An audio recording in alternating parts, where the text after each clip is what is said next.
call the roll. Trustee Fenton. Here. Trustee Dodge. Here. Trustee Caldrello. Here. Trustee Healy. Here. Trustee Katsinas. Here. Trustee Malani. Here. Mayor Pico. Here. Please rise for a pledge. I pledge allegiance Allegiance to the flag of the United States of America and to the republic for which it stands, one nation, under God, indivisible, with liberty and justice for all.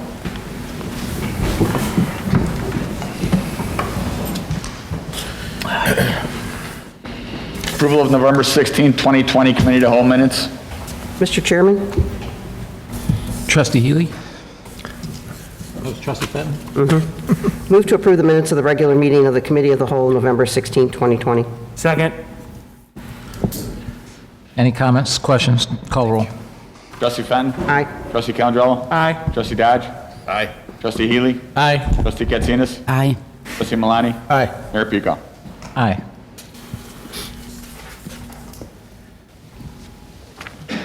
The imposition of costs by the administrative hearing officer, recommend amended ordinance. Mr. Chairman, Trustee Malani. I move to recommend to the Village Board to pass an ordinance entitled, an ordinance amending Title I, Chapter 14 of the Orland Park Village Code in regard to the assessment of administrative costs and, where appropriate, order restitution of the village by the administrative hearing officer. Second. Are there any questions or comments? Mr. Chairman, Trustee Fenton. after reading through this is for staff, it seems like that $50 is not enough to cover all these individuals that have to be there. Chief, could you talk about that?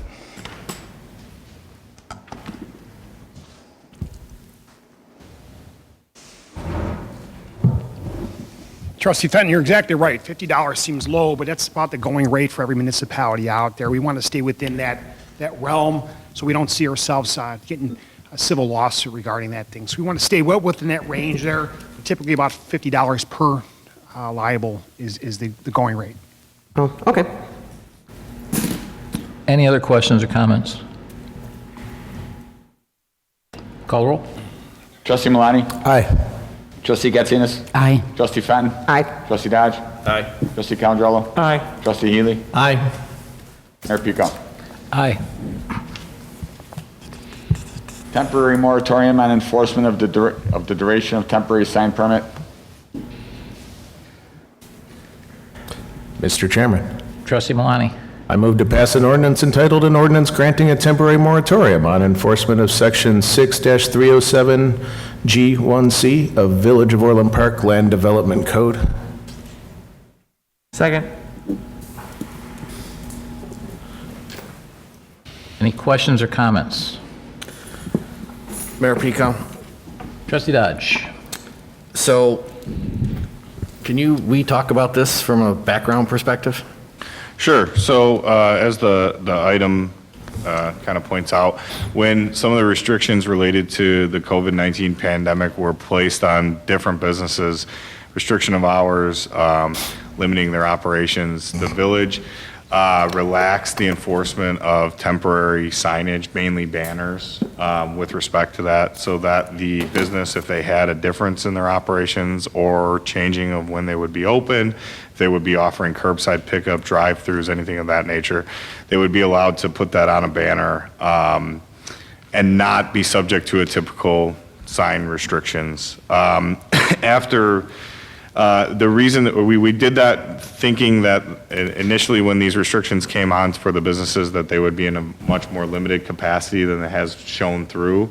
So this item that we're bringing before the board today will grant or will place a moratorium on the enforcement on the length with which a business can have a temporary sign. Typically they would, without the moratorium, they would be limited to having the sign up 6 times per year for a maximum duration of 7 days for each permit. Right now, they would be allowed to have, with the moratorium in place, they'd be allowed to have this sign up for the length of the moratorium, which would be, we're proposing at 90 days. With the intent being to, after 90 days, to revisit this to see if we need to extend the moratorium to further accommodate this for the businesses or to revert back to our normal sign enforcement. What about the waving flags? in front of some of the businesses on 159th Street. So it's one thing to say there's a moratorium on enforcement for temporary signs, and then there's another thing to say we're basically going to walk away, it seems to me, from enforcing anything on sign ordinances. So that's a good point, and initially that was we were kind of relaxing the enforcement overall of the sign ordinance, and that's what you saw where things that were typically not allowed per our temporary signage, like the waving flags or some of the inflatables that you might see. But with this moratorium, it's specifically to the duration with which they can have them up. So anything that violates the sign ordinance for any other reason would be required to be removed. So those waivers that you mentioned are not permitted. So it wouldn't allow them to have them up at all. We would enforce every aspect of the code except for the temporary signs with how long they would be. So why didn't we enforce that? What happened, and when does the enforcement start? So they were not enforced because of the COVID. We're looking to help out businesses, and then the enforcement has started, and we're just going to continue that then. So the policy choice seems to me we can stick with our ordinance and enforce it, because it feels to me, George, you and I have had some exchange on this one, that administratively we just decided to stop enforcing our ordinances, correct? So staff exercised some discretion. Discretion is a part of all code and law enforcement. I mean, it'd be impossible, right? If the speed limit says it's 35, we're not going to give tickets out at 35 and a half. So there's some discretion that staff has. In this case, because of the incredible situation we were in, there was the discretion to pause that. Fair enough, but I don't accept the entirety of your argument, because there's a difference between a cop deciding he doesn't have the precision on a radar to say that car's going 35 and a half, and us wholesale walking away from black letter local law, right? So I disagree with we just had administrative rights to ignore the ordinance. So that's point number one. Point number two is, these changes could easily be handled other ways in terms of these businesses. We declared we're open, and we didn't ever say we weren't open. There's plenty of marketing dollars we're spending to bring help to Orland businesses. So why are we degrading the look and feel of the village? Because that's effectively, we're declaring a moratorium now, and it's a 90-day moratorium to be re-upped. So talk to me about why I should have confidence we're going to start enforcing the rest of the ordinance if we allow this. So we're bringing it right now because we exercise that discretion in the short term, but I don't think anybody expected that we would be into this COVID emergency 18 months in, the process. So now we're just codifying that. If the board wants us to provide that moratorium, then that's why we're here right now. So all of the antecedent things we just talked about, you guys decided you weren't going to enforce. I don't recall it being an explicit discussion of the board to say stop enforcing this ordinance for an arguably good cause. Now we're trying to codify it, and I'm still looking for a solid answer that the rest of the ordinance is going to be enforced. I don't think I have that yet. So is there a point, or are we trying to just drag out what happened in the last 7 months on a day-by-day basis? You just let us know. Yeah, my point is I'm looking for an answer, Your Honor. I think he already gave an answer to No, you. I don't extend, fine. Is there I don't anyone else accept with the any answer. comments on this issue? And why are we cutting me off in a committee of the whole meeting I'm asking anyone else if there's any comments. when I was still speaking? Thank you very much. Are there any other comments on this issue? Mr. Mayor? Trustee Healy. And I just ask if there's a moratorium that you give the businesses notice that the moratorium's going to be off. I mean, I hate to have somebody get hit for something not knowing that the moratorium, I mean, there has to be some communication between you guys and that when this is all over with, and just to let them know. So subject to what happens at this meeting, if it gets approved, then we would revisit it in 90 days, and we can notify the businesses accordingly. Okay, thanks. Mr. Chairman, Trustee Fenton. so I'll ask the question. So from staff, whether Ed or George or Greg, whoever, when will you start enforcing getting rid of those flag banners? If we're getting the consensus tonight, we're going to start tomorrow. Okay. Mr. Chairman, Who's that? Trustee Dodge. Trustee Dodge. Motion says move to pass. Are we doing this tonight, right here, right now? On the committee of the whole, or you bring it to the board? It goes to the board like the other Still goes things to that the we pass here board, on the committee of the whole. but we're going to just make that assumption that it will get approved, and then we're going to start that process. Obviously, it's not something that can happen overnight, so we'll get that ball rolling. So, to reiterate, you will start enforcing the rest of the ordinance tomorrow? Yes. Mr. Chairman? Trustee Malani. I'm glad you guys are actually thinking about this. This is really another way to actually help our local businesses. I mean, they've been going through unforeseen circumstances throughout this entire time and doing everything they can to stay open. So I think them being able to advertise a little better is acceptable. We don't need to really be heavy-handed at this time and enforce penalties as they work to save their livelihoods. And I think that's really what's most important here. So thank you. Any other comments? Yeah, our businesses are struggling. I haven't really seen any issues with our policy or your discretion, George. I think you guys have done a good job. Of course, the board's always free to point something out to you if they see something egregious. They thought if they thought your discretion was not proper. I would suggest that we, rather than revisit this in 90 days, because I can probably pretty well assume that this is going to last more than 90 days. I suggest we amend it to make it lapse 90 days after Illinois fully opens and enter Phase 5 of the Restore Illinois plan. So I'll entertain a motion to amend this to lapse 90 days after Illinois fully opens and enters Phase 5 of the Restore Illinois plan. So moved. Second. Any comments on the amendment? Mr. Chairman? Trustee Dodge? Just so we're clear, and maybe this is a question that Dennis Walsh can answer, effectively this becomes open-ended and we've now placed the enforcement of a local ordinance at the hands of Governor of Illinois in terms of declaring Phase 5 or fully open. Is that correct, Dennis? Do I understand it properly?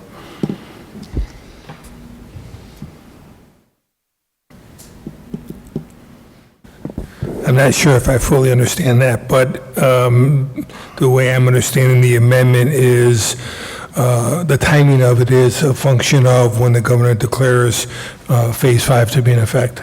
So it's essentially open-ended, correct?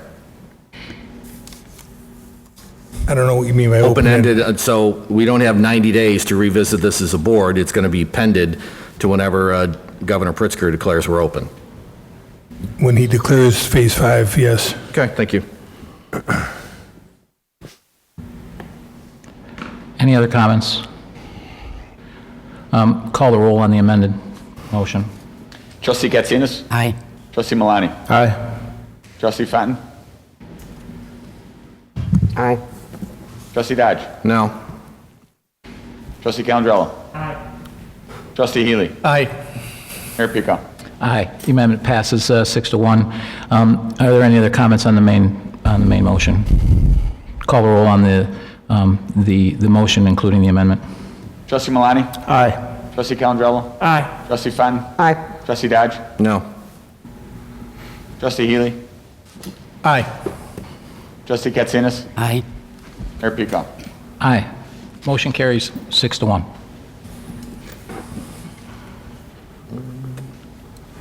Development petition process improvement in escrow accounts.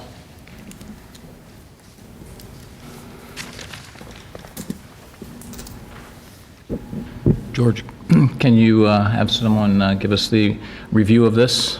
Do we want to do the motion first, or, It's item for discussion only. sorry? Sure. So this particular item, we've talked a lot about kind of continuous process improvement and looking at every process of the village to see where we can be more efficient. This item is really born of the idea that you see a lot of post-board approvals where projects come back on multiple occasions for one approval after another, and it's very atypical in the industry. There's a more efficient way to do these. So essentially, this is for all development petitions, so that's plan development, special uses, annexations, rezonings, et cetera. Generally, the timeline as it proceeds right now is unchanged from the time a developer has their pre-concept meeting until they get to their plan commission hearing under this proposal.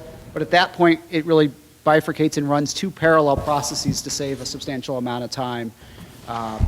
And so that can cut the process really from about 5 to 8.5 months down to 4 to 6.5 months. Do we have slides that go along with this? There are, if we could bring them up, the exhibits that we could have on there.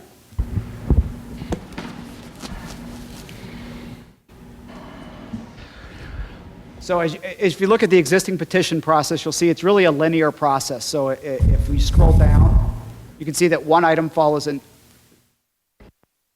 another, really until we get to final approvals. Is this the existing or the proposed? Yes, that's the existing. Okay.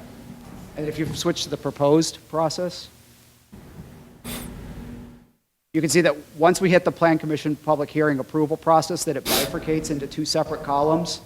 And those represent really the developer working on their final submittals at the same time that the village is working on any ordinances that are required. Running those 2 things in parallel is what results in that savings of anywhere from a month to 2 months. There's some slight trade-off risks, and they are twofold. For the petitioner, the risk is that they're running additional costs as they proceed with their final before the board has seen the project, but only after the Plan Commission has recommended approval. There's a very high correlation, as you know, between Plan Commission recommendation and board approval. They tend not to go off track. Certainly the developer could hold off if he felt there was a risk there.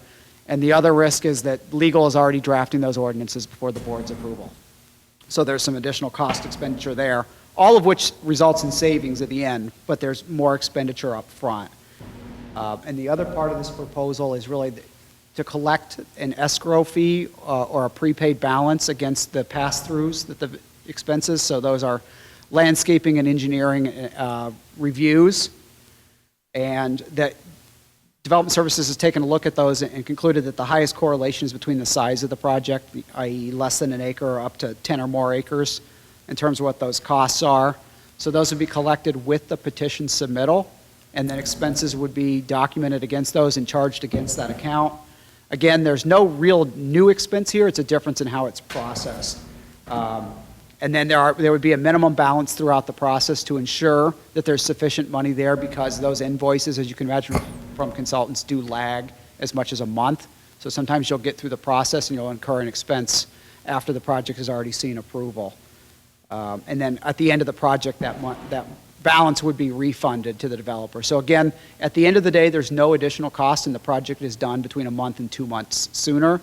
The board only has to take formal action on it at a meeting one time. If it's got a majority or a substantial recommendation from the Plan Commission. Those projects that don't have a uniform recommendation from the Plan Commission, sometimes we'll see that committee of the whole meeting in the interim. Well, if they don't have a unanimous decision from the Planning Commission, they will see the Committee of the Whole. Correct. Some things that get a unanimous will still see the Committee of the Whole based on the department's discretion, correct? Based on department discretion and what occurs at the Plan Commission meeting. So there are a lot of ordinances that we need to be amended to put this into place in terms of how we process all of the approvals and how the escrows are handled. So this is items for discussion tonight. Wanted to make sure that the board had concurrence on this before we proceeded to draft all those changes. Are there any questions or comments? Mr. Chairman? Trustee Malani? We've talked a lot about becoming a high-performance organization and looking at our process and constantly improving. So this is a good example of taking one and looking at it and figuring out how to make it better. I mean, if you look at the proposal, I mean, this is a 6 to 8 week time savings. I mean, that's 24 to 29% of the time spent just in the approval and the planning process. So if we can speed things up, I think that's going to be great. And it also keeps us out of the business of collecting and brokering fees, which is key in, streamlining the overall planning approval process. So this was a good read. Thanks. Any other comments? Mr. Chairman? Trustee Dodge? So in the old process, both the one you've documented here and previously, things would come up, staff would do, Ed, back me up if this is the major points of a previous process.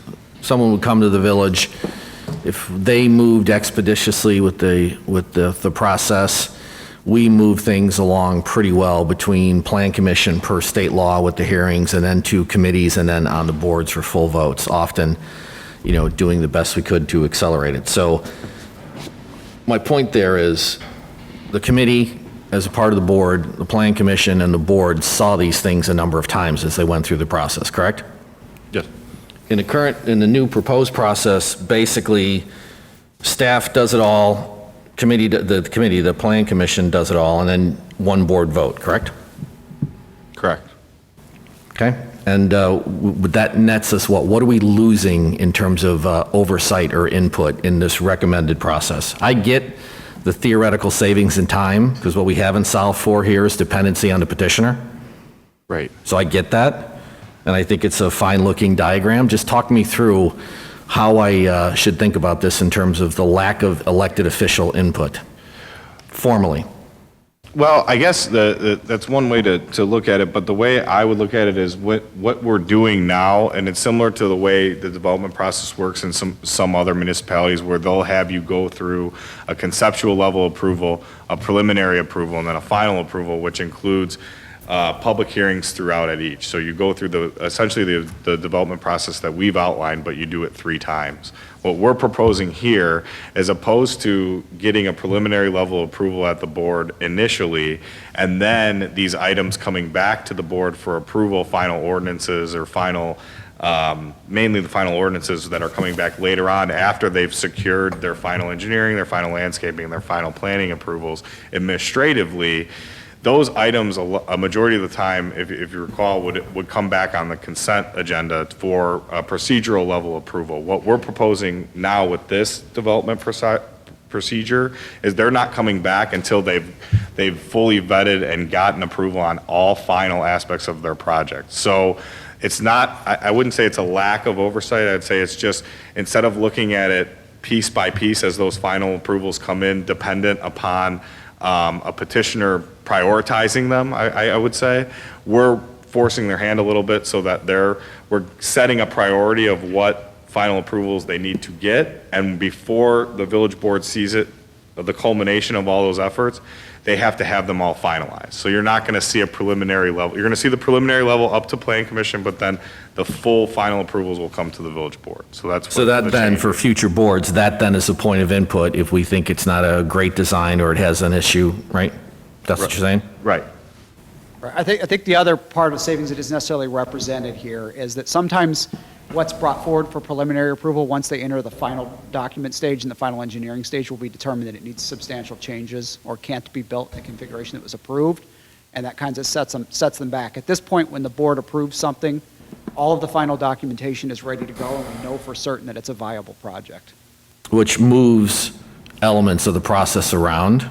There's still something that, as we start the clock and we track our own performance, this process is entirely dependent on the petitioner doing their job well, because that's always been the issue, is we've pushed things to approval because there's usually some business case they try to make that they need X before they can finalize Y, and then they want to come back. So Yeah, and I think you push the process, it's in a better place. The other place That's not we my intend to push contention. this in the future is that when petitioners come in for their pre-submittal hearings, we will be able to give them a schedule that says, if you submit by this date, this is your schedule to get through the process.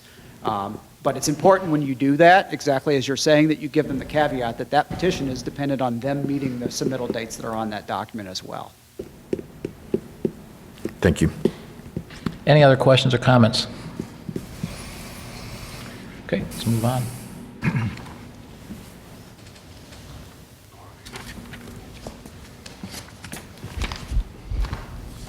Additional business assistance options? I think you guys have a presentation, correct? We do. So I'm just going to, we have a PowerPoint here. I'm just going to go through it, and Ed and Alex can chime in or answer any questions as we go through. But as the board may recall, during the budget workshops, there was a request to bring forward some options for additional business assistance, and this is what we have here. So just as a little bit of history, when COVID broke out, soon thereafter, the village board approved the Economic Development Incentives Program. So a number of elements to that. First, we had the sales tax sharing component. That was for small businesses. And the village has spent or paid out already $110,000 with the potential for $30,000 more.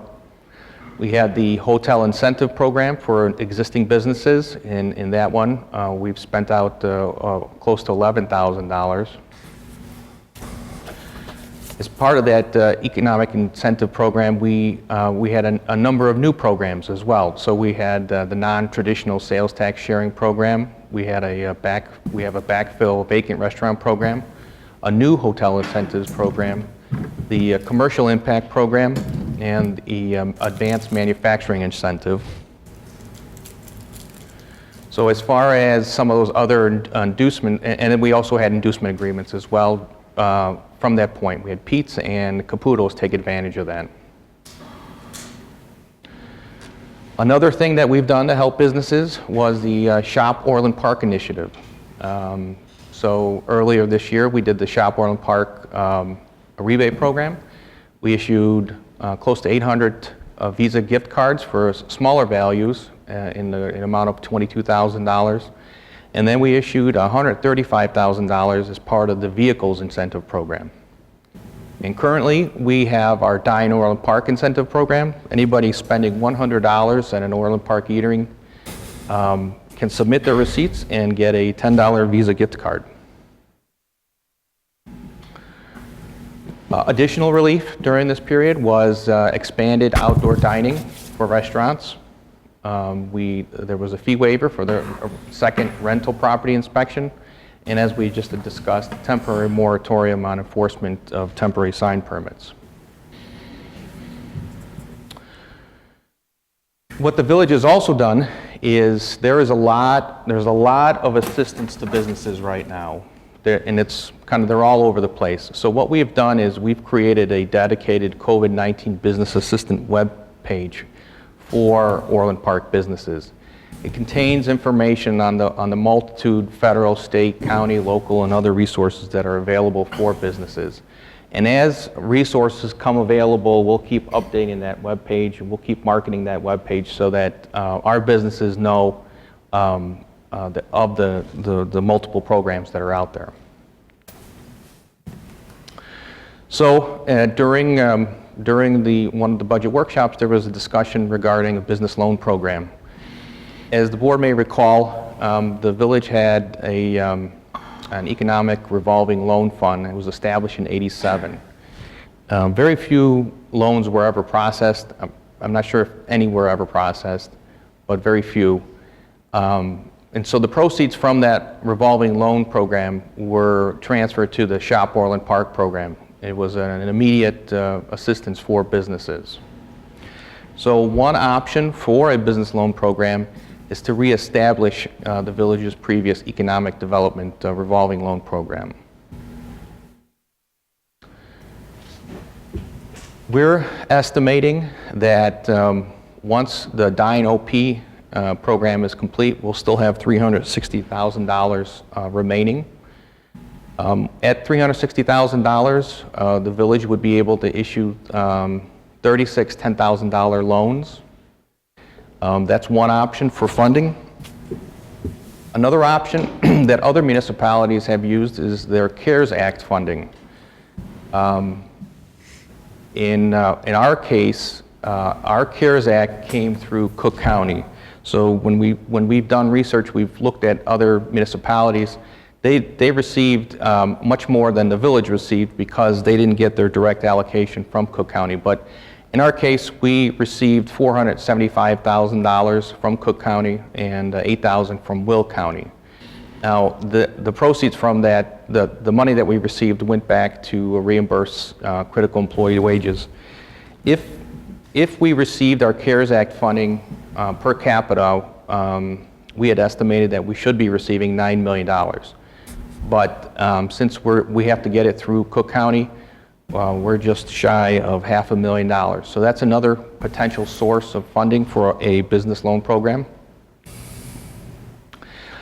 We also looked at other communities that have business loan programs or put them in place. Oak Park, a larger community, has a business loan program. They are what's referred to as a entitled community, meaning they receive direct CDBG grants. The village is not an entitled community. So when the pandemic hit, Oak Park was fortunate to receive CARES Act funding directly from the federal government, didn't have to get it through Cook County. And they used those proceeds to establish their program. What we found in discussing this with them is that there's not a lot of businesses that are interested in it because of the kind of the hoops they have to go through, the paperwork and the hurdles.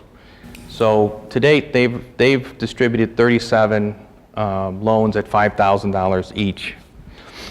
They're considering increasing their loan amount in the hopes that they could distribute more. So it'd make it worth the while for a business to go through the hoops to get that loan. So here's I guess the first question. If a COVID business assistance loan program is approved, we would need some feedback on parameters.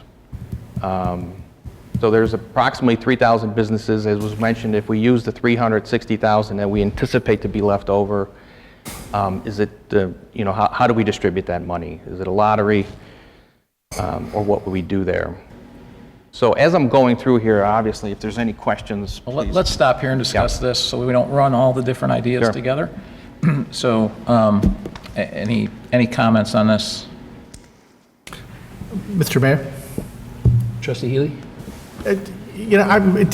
This is for discussion, I would imagine, but I would like to say that last board meeting, you guys presented the budget for the village and all that, and it was a very ambitious schedule by every department head. They had a heck of a lot to do. I don't think this was part of any of it, or this was not included in that at all. And it would seem like it would take so much money to take in applications, research them, approve them, monitor them, collect them, audit them to make sure they were spent. $5,000? I mean, you can spend that just auditing a loan, whatever the amount is. I just don't think it, if I needed, as a small business guy, if I needed $5,000, I get a credit card in the mail every week saying, here, borrow $20,000 at no interest. So I think businesses have other means of getting funding. I think it's a noble thought, but when the practicality of it just doesn't, the details involved, especially with government funding, is just rough to justify. So I'm against it. Any other comments? Mr. Chairman. Trustee Malani? Our existing load program, I remember talking about it in the Economic Development Advisory Board. It's been around since 1987. We've had little or no loans. And that's why we took the Shop Orland Park and took that money, to be able to actually create a program that was viable, and, mainly because that money was never used, and also because businesses could get loans at cheaper rates than we could actually provide them, and that's still the case today. When we look at what Oak Park has to offer in their program, it seems that there's very little advantage to local businesses. They've got 5 staff members that deal specifically with this program. So 5 full-time people working on this program. Is that what we want to do? We want to become a bank, a credit analysis division, and then start deciding winners and losers? Because how do we decide who qualifies for these loans? I mean, these are, questions that are going to have to be answered, right? If a business can't qualify for a PPP or any CARES Act money, are those businesses that we are going to want to loan money to?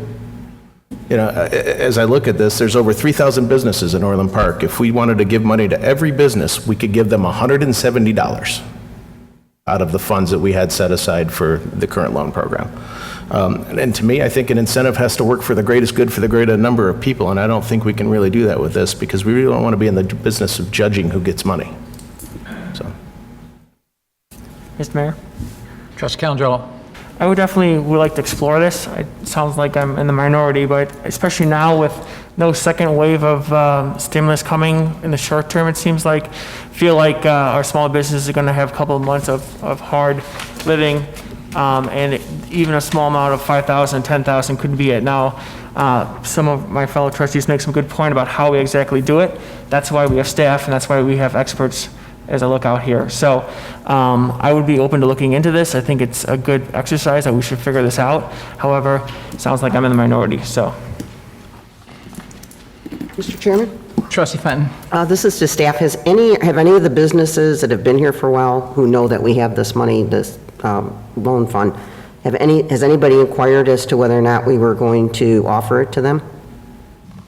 Specifically in the form of a loan? No, I haven't received any requests for that.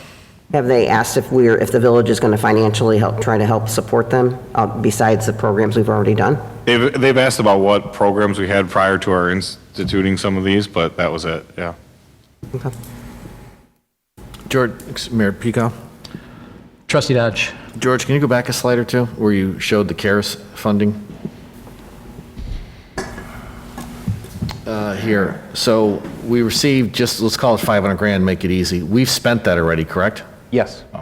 Okay, so if we do this, the essential question is the SHOP OP, right, which we moved from the loan program, correct? So there's 360 left? Yeah, we're estimating that there will be 360 left after we complete the dying OP. Well, you know, if we're, as a board, determined to help our businesses and we've got 360 grand, well, we could just do wholesale reduction in fees, right? To Trustee Malani point, you start dividing, you know, 300 grand by 3,000, it's not a very big incentive to a business. I mean, the loan program previously, half a prime, I think was better than most of those businesses could get commercially, but it was a fairly complicated process because we were a public entity and we had to take a subordinate debt position.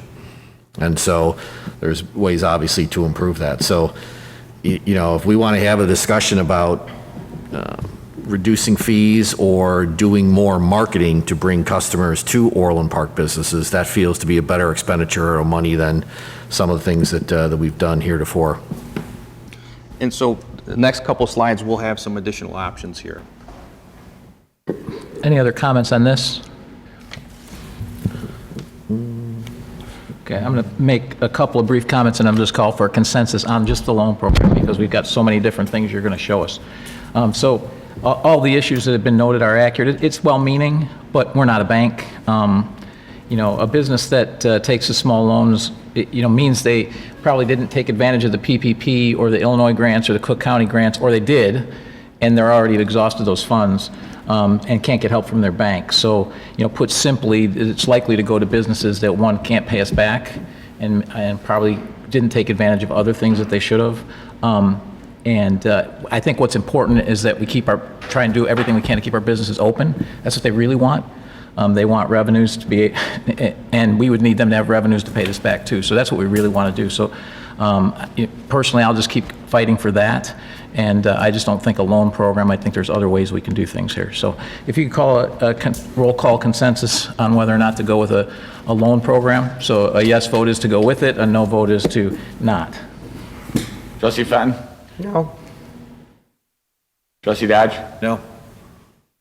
Trustee Calandrella? Yes. Trustee Healy? No. Trustee Katsinas? No. Trustee Malani? No. Mayor Pico? No. Motion fails, or consensus fails 6-1. So let's not do any more digging on the loan program, but I think we've got some other stuff here that we could do. So some other options is a restaurant liquor license fee waiver, business license fee waiver, and then deferral of the crime-free housing triannual inspection fee. Can we talk about let's talk about the license fees together, since they kind of fit with one another. So And we'll then- talk about the business license, or the restaurant and the business license together. Yep. So currently, the village budgets $175,000 for liquor license fees. So obviously, a 10% reduction would be $17,500. Liquor license fees for restaurants only is $97,000 of that $175,000. And the fee is determined on the type of business. So one option here is to either do a percentage reduction of the liquor license fees, or another option is to eliminate the liquor license fees for restaurants only, since they're the ones that have been hit very hard since the start of this pandemic. If we do that, we recommend that we continue the $1,500 application fee to make sure that we're covering our costs. Those application fees are for new licenses. New licenses. So new licenses, this would be my opinion, we can talk about it, but I would say new licenses would not get a fee waiver, because if they're opening a restaurant, then they obviously have the capital to open one. Okay, good people. This is for existing businesses. And then, similarly, the village budget's $230,000 in business license revenue. 10% reduction is $23,000. The fee per business depends on the type and the size of the business. So there's multiple, different ranges on that, and there are also additional fees. So similar to the liquor license, some businesses have already started making payments. So if we do anything with either of them, we would just refund their payments for the year. So that's our two discussions Mayor on Peacock? the. Trustee Dodge? George, you said we have 3,000 businesses. That's going to include the stuff that's regulated by the state, or no? It's all businesses. So yeah, that includes stuff that's regulated by the state. So doctors, dentists, Yeah. lawyers' offices, So they all have, all businesses have to get a business license, right, Ed? Some are exempt from business license application, but typically they'll fill out a business license if they get an occupancy permit for us, just for the so, occupancy. all right, so effectively, every business, whether it's a doctor or it's a burger joint, has a business license. Effectively, yep. Okay. And that's a total of 230, correct? Correct. Across all of them? Cross, that's the amount of budget, that's the revenue we budget for. Any other comments? Mr. Mayor? Trustee Healy? So, George, we have the range is $30 to $1,125. So a very small business, the license fee is $30, and they probably need the money most of all, and a 10% reduction would be $3, Right, if my math is right. yep, That's not that much. yep. And buy you water. That's it, you can't get a coffee with that even. So how effective, where is this, Right. how effective the money that would be is, hard to say. Yep. Mr. Chairman? Trustee Fenton? In your proposal on the, I think it was the next one, where you're saying that just restaurants with liquor licenses, what about individuals who have liquor license for packaged liquor? I'm not talking like a Jewel or a Binny's or anything like that, but we have some small mom and pop businesses that have a liquor license to sell wine or something like that. They would be excluded from that? It all depends on how the board wants to go, but if we just went with the restaurants only fee waiver, then that's just $97,000. If the board wanted to do, across the board, it'd be $175,000. So yeah, I mean, your Costco, who has a liquor license, I think they sold a lot more liquor this year. Right, and I'm not talking about the ones that they're considered essential businesses. They've been open, they haven't been affected by this, but some of our mom and pops who were closed because of the shutdown, they do have liquor license for, both serving and package or whatever. So then I think they're kind of in the middle here, and I think those people should be considered if our goal is ultimately to really help the small business owners in the Village of Orland Park. So that's, obviously, we can break up, show you the costs, come up with some more categories. As far as if we wanted to add, like, who are the liquor, And packaged liquor. any retailer selling packaged liquor was an essential business, they could stay open. So, No, this one was closed because it wasn't considered essential. The one I'm thinking of. I don't know which one you're thinking of, but if they can sell packaged liquor, according to the state, they were allowed to be open. That was an exemption people had, so. Mr. Chairman, Trustee Katsinas. if I could ask Dennis Walsh, it's like we're splitting hairs here, and by doing so, it seems like we go into a dangerous territory of who are we to decide who's going to get it and not. We're splitting hairs. So say you give it to someone who does own a small business with their liquor license, packaged goods, but then you don't give it to, like, the Costco's of the world. I mean, how do we, there's, you know, there, it's I think such- we have to do it by class of liquor license. Okay. Correct. I We agree. can't pick people inside of a class. Right, exactly. I agree, that's how we would do it. By the classification of their license. Correct. But do we have the potential of having someone say, well, you gave it to this class, but you didn't give it to this class? We can make a decision based on class, like, Okay. we've already looked at this, that's why we have the restaurants up there, Okay. is because we've looked at the various classes. And restaurants fall under 3 or 4 different classes. Mr. Mayor? Trustee Calandrello? Just, this, I guess I would just prefer if we could talk about the crime-free housing also, because if you add the numbers here, all the deltas, I think it'd be nice that we have a full picture, because we have about 360, so I was just We'll wondering. just talk about this first, and then we can talk about the crime-free housing next. Okay, because I was just. We're not making a final decision until we go to the board anyways. Okay. So- I like if the 97 for the liquor license and then just all the business of 230. I mean, it's 45,000 delta that maybe we can find if we did all the liquor license, but based on the limited information, I like the 97 and the 230. And then we'll see what the future brings, I guess. Any other Yeah. comments? Mr. Chairman?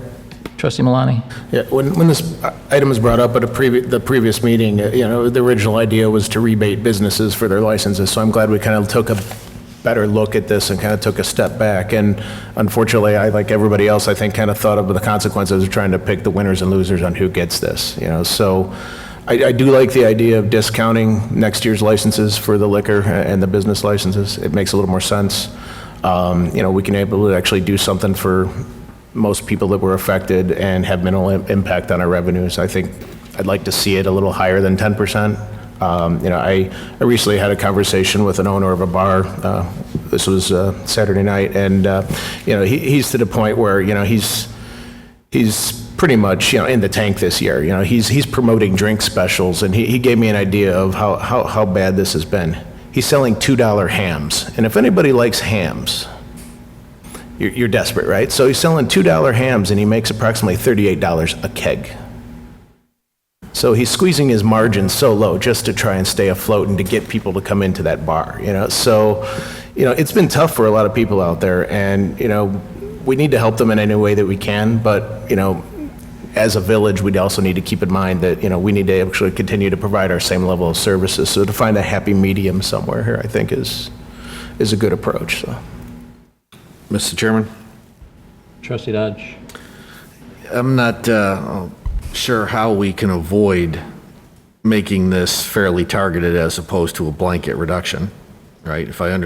George, if your specific proposal is to reduce it 10%, somebody out there is doing a happy dance because we sent them back $3, as opposed to those typically corporately owned entities that were declared essential that sailed right on through, but for a shift from in-store to more online.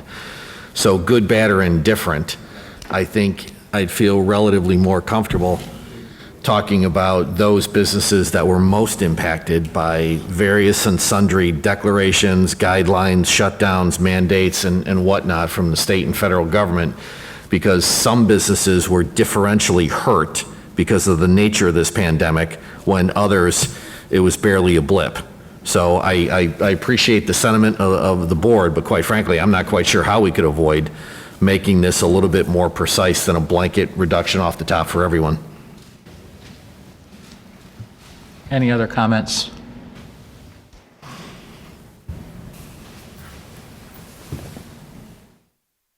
Okay, I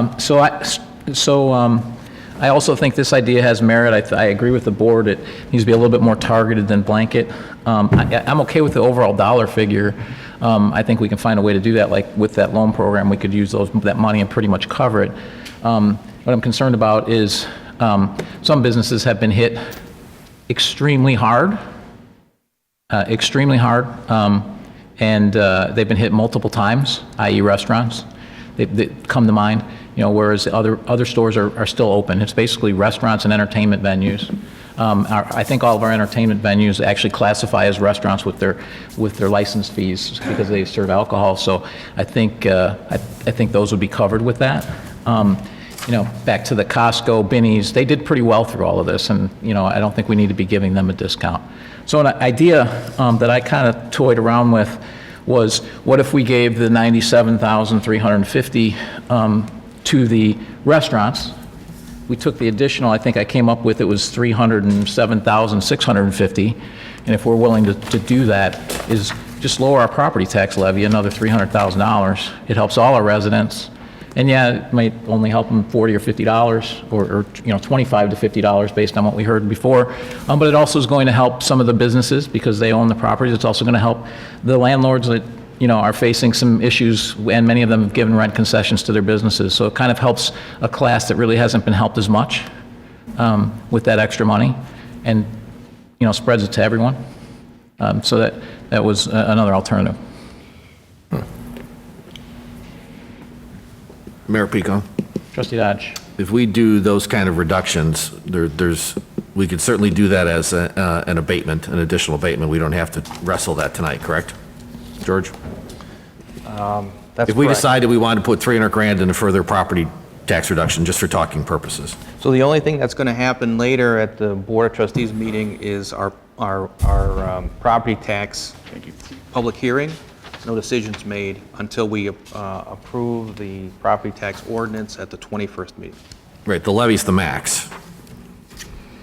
The levy that we approved is Levy the is the max. max, We can yeah. lower it. You mean in 21? In 21, we can lower it further if we choose. Yeah, if we so choose, if we get there, after we go Right. through this process of debating it. Okay. So maybe what I'm hearing direction from the board here is, for sure, we want to do restaurants. Okay. We can break out the other classes of the liquor licenses, is what I'm hearing. And if there are classes of business licenses that were impacted businesses, I don't think we need to see places that weren't impacted, that we know weren't impacted, but if you'd show us and I don't know how many different classes of business licenses we have, but if you show us the ones that were as a group, impacted from COVID. Okay. How many classes of business license do we have? We don't separate them into as many different classes. So there'd be a general business license, and then there's some classifications that separate out the types of restaurants or food service establishments, but they're not. You'd have to coordinate with Dennis to see how we would classify it, where we would be legally okay to target those places. We'll do so. Okay? Mayor, Is that good guidance for everybody? yeah, Them to do That's that? excellent. one clarifying question, Mayor Pico. Sure.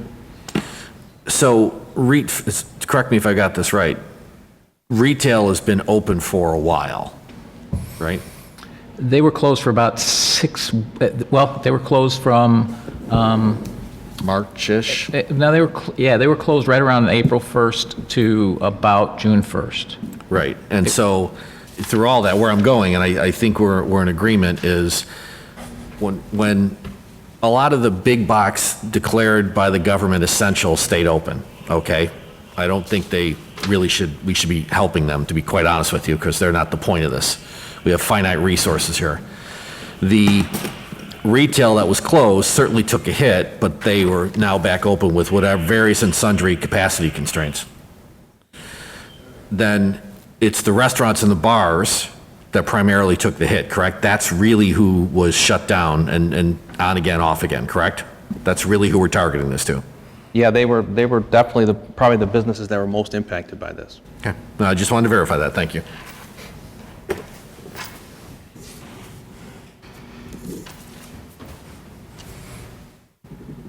Any other comments? Mr. Mayor?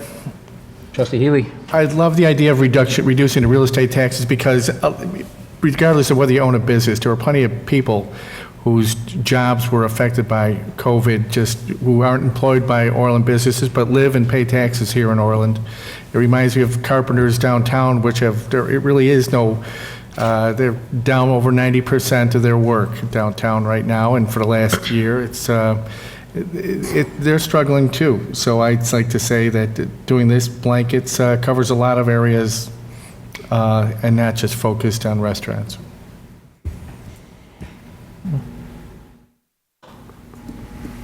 So you have your your marching orders, if you will. Okay, crime-free inspection fees. So this year, the village collects two fees for rental properties. There's the $50 annual fee, and then there is a $150 rental inspection fee once every 3 years.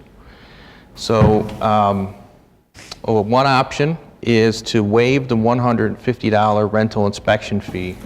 Since it'll only benefit 1/3 of the businesses because we break them up into thirds, it would also have to, the board would have to agree then to waive that for the next 2 years so that everybody can get that benefit. Could I ask everyone to please silence their cell phones? So this is, so that as an alternate, we can waive the $50 annual fee for all registered businesses. That's just the regular fee. And again, since we've already started collecting, we would refund. So there's two options on that. One is if we're going to waive the $150, there would be 1/3 that would be impacted this year, and then they would know that when they come up, they would also get that waiver. Or just so that there's an immediate impact, we can blanket waive the $50 annual fee. And if I'm not mistaken, this fee recently, like 2 years ago or so, went up, correct? Pretty significantly? Yeah, so the inspection fee, Ed, could you just talk about that? And how did it go up relative to what our costs are, is, what I'd like to know. Well, I guess relative to what our costs are, the fee would have increased. Each year we take on additional rentals. So relative to, I don't know the exact number, as if we've increased it in line with what our costs saw, but what we did was when we raised the rental housing inspection fee, just as we raised all of our other fees. So that hadn't been raised in some, I believe it was approximately 10 years, so we hadn't touched our fee schedule. So. Mayor Pico, Trustee Dodge. what's the total value of this, George? That is a good question. What is the... How much in fees are we getting from this? As we're talking, Kevin's going to be tip-tapping away on his computer here, and he'll figure that out. Well, and I think the other thing is that I think the fees about doubled, correct? They went up a lot. So for people who are getting this fee right now, they're seeing a massive increase from what they saw in the past because they didn't get it last year, they got it this year. And they're getting it at a time of COVID. Right. So there may be some other alternatives here, like let's keep the old fee structure in place. Let's either give them these others a discount in 2022 of half of whatever that is. It's about half, I believe, or rebate that half from last year. Yep. So it may be just from a cash flow, it would probably be easier waive the $150 this year and for the next 2 years as they cycle through. Well, what I'm saying, and this is what I've heard from some rental people, it's the massive increase. It's not so much the rental fee, it's the massive increase that is really throwing them for a loop in the COVID time. So maybe we look at, waiving, basically not waiving the entire fee, but using our old fee structure for the next few years, which gives them some discount because we still have to go out there and inspect. Mm-hmm. We still want them to follow our crime-free housing. And that would still happen, right? So it's still, it still holds them a little bit of, you know what I'm saying? It still holds them accountable, but not at the same cost, which I think are double what they were. Kevin has an answer. I believe we budgeted about $70,000 if memory serves. I don't have the information in front of me, but that's the number that sticks in my head as what we budgeted for that. So can you do this for the next board meeting? Can you bring what the total cost is, and then also what the fees were, what the fees are now, so that we can kind of weigh that? Because I think in this case, more of a partial might be a better solution. Mayor Pico? Trustee Dodge. I'd like to also see the cost of doing the inspections. I'm pretty sure that we took those fees up to address the reality of our cost structure. So there's a balance point out there. I would agree with that, but I'd like to see the cost and then the total value of the program, so to speak. We'll get that information. Yeah, and if the fees are $70,000, ballpark math, we don't have, we have one inspector doing this, so it seems to me that those fees probably are over our costs. So maybe there's a middle ground here where we can find, just cover our costs and that's it. And, but we need all the facts to do that. Yep. All right. Oh, there you go. So that's very good feedback, and then we will bring something back the 21st Board of Trustees. Thank you. Okay? Agenda initiative, mask wearing mandate. Trustee Calandrello. I asked to put this on the agenda. I did have a couple of paragraphs as an introductory, but I'll just make them verbal. I asked George if we can put this on the agenda to talk about, I know that we do have rising numbers and everyone's taking this very serious. In Orland Park alone, 75% increase from November to December. Bed capacity at ICUs bed capacities have lowered 20% or so, or up to 20%. And I was just thinking of ways that we can help our community be safer. As we know, Orland Park has a lot of visitors during the day, in and out, bringing possibly COVID and taking home COVID, or us giving it to other communities. Some of our surrounding communities, including Tinley Park and just recently New Lenox, implemented mask ordinances. I guess the key thing is to increase the indoor mask wearing, which a lot of our businesses are helping, but every scientist, every doctor, CBC, the WHO, are talking about how this does help prevent the spread of COVID. It's not the silver bullet, but it helps. I think someone made an analogy one time that all these protections, masks, social distancing, it's kind of like Swiss cheese, and keep putting them on top of each other and you get a good barrier. So I believe these kind of ordinances help our businesses, is a useful tool to ensure that people are wearing masks indoors. There are still reductive people, and I understand that my proposal would be an ordinance requiring masks in restaurants, businesses, and public places. Nothing to do with people's homes, just public places like that. It would be complaint-driven, so we wouldn't be going out there trying to find problems or find issues. I would believe that we should have a couple of warnings before even a small fine would be issued. So that I just felt like we needed to do something to promote this healthy, safe procedure in our community.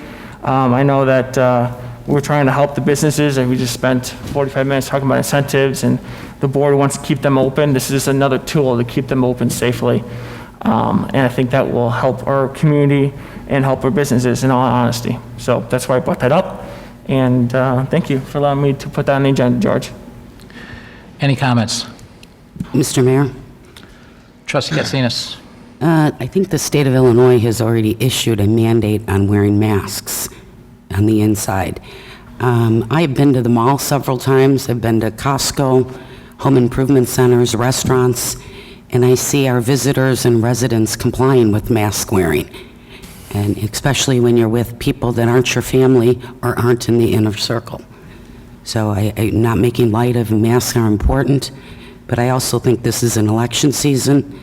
I think this issue is somewhat politically motivated, and I'm sure we'll see many more issues like this before the April election. Thank you. Mr. Chairman? Trustee Fenton. I know I've been a big proponent of everybody wearing masks, and to go along with what Trustee Katsinas just said, she said she goes to all these locations and people are complying. Well, if you sit and look in this room right now, there's a lot of people who aren't complying with it. So to say that people are complying isn't really true, because they're not. So whether the mandate came from the governor, or whether a mandate comes from us, or if you go to New Lenox, you have to have a mask. If you go to Tinley Park, you have to have a mask.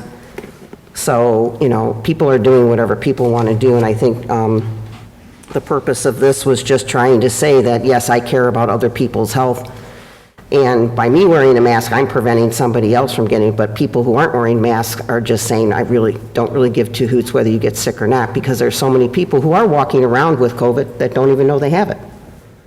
So, that's the scary part. If everybody had a sign that said, I have COVID, so I'm not going to wear a mask, and you stay away from it, but you don't know, you can be passing somebody and they could have COVID and they just chose not to wear a mask. So what people do in their own homes or with their own families or whatever is totally up to them, but I think when you're out in public, you should be considerate of everybody else's health and well-being too. Any other comments? Mayor Pico? Trustee Dodge? Just echoing Trustee Katsinas, comments. This is a political season, so the public in Orland Park can certainly expect to see far more political activity from this board, so broadly agree with that comment. And as I looked over this agenda item, I certainly saw some things in the new Lennox framework that I liked more than the other two frameworks, so I don't have any opposition to us considering this and talking about it. And quite frankly, I take a look at what Dr. Birx, I think I'm pronouncing that correctly, said the other day, that while the vaccine is getting worked through the system and we're in the shut-in period, the things that we can do collectively, we can choose as individuals to do this. So I don't have a problem talking about this as an idea. Let's figure out if we can take that new Lennox framework and adapt it and make it appropriate for Orland. Any other comments? Mr. Chairman? Trustee Malani? I don't know. For one, I feel, well, it's a little late to start suggesting this over 9 months into the pandemic. But two, I think it's kind of ridiculous that we want to take valuable resources, possibly from our police force, to take the time, go to areas where people may or may not be wearing masks during the Christmas holidays, when their primary function is keeping our village the safest in the area. I mean, currently restaurants, bars, and businesses are responsible for enforcing the restrictions that they feel are the best for their business and their customers. And that seems to be working from what I've observed, and to Trustee Katsinas' comments as well. And, you know, we brought up this CDC recommendation. I've tried to find information that gives us guidelines that says we should be issuing mandates for wearing masks, but as December 5th, I've been able to find any of that information. It seems to have magically disappeared once again.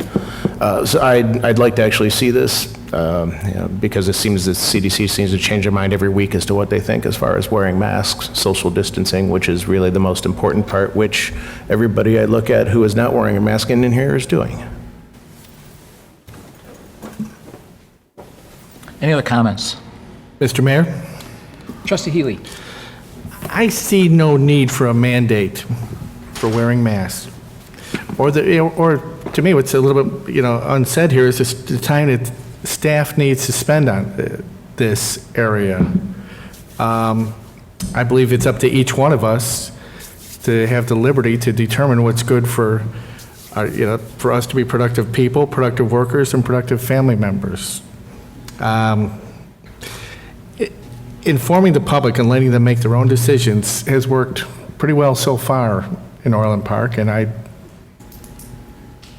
so I am against a specific mandate issued by the village. Any other comments? Mr. Mayor? Trustee Calangelo? I just, this is one of those things where I wanted to bring it up for discussion. It looks like we have 3 trustees who are in favor of it. I'm not sure if we're going to do a roll call, but based on our ordinance, that allows us to go to the next level. Also, some trustees talked about CDC and the guidelines. If you look on the website currently, it says CDC recommends that people wear masks in public settings, like on public and mass transportations, at events and gatherings, and anywhere they're around other people. I'll be more than happy to share the website with that trustee. So I think we had a great productive conversation, and we have the support to move on to the next level per our statute. So typically, I get the comment too, so, but I'm very familiar with what the rules are, so thanks for reminding me. Are there any other comments? No? Okay. So my opinion, staff has better things to do with regard to COVID. Yeah, I think you, Trustee Katsinas, you said it well, that there's already an Illinois state mandate, and I haven't been in a restaurant or retail location that hasn't had people wearing masks. So I'm not sure what the point is here, but we know there's a vaccine coming out, and currently staff's working through the distribution plan we have in place. We exercised that plan in March, and we will continue to train appropriately. The state's plan right now is unclear, so staff needs to spend their time focusing on that. That's what we really need to spend our time on, not researching masks. And the last thing I'm going to support is arresting or ticketing residents and/or visitors to Orland Park for not wearing masks, or to support people picking up the phone and clogging up our police dispatch with people wearing masks. We have enough things going on over Christmas to have to deal with that. And if anybody doesn't think that really happens, go back to the first 2 weeks of this, and that went nuts in the first 2 weeks. It calmed down over time as people realized that this wasn't the bubonic plague, but nonetheless, that's what will happen, and our police will be overwhelmed. And I'd rather them spend their time focusing on keeping people safe and focusing on actual crime. That's what's driven our crime rate down to the lowest level in 27 years, so that's what I'd prefer to do. Call the roll. What are we voting on? What are we This voting on? discussion only. Well, it shouldn't say for discussion only, because we still have to call the roll to see if it moves on to the board. So a yes vote means it moves on to the board. Trustee Fenton? Yes? Trustee Dodge? Yes. Trustee Calangelo? Yes. Trustee Healy? No. Trustee Katsinas? No. Trustee Malani? No. Mayor Pico? No. All right, George, so you got to research masks. Okay.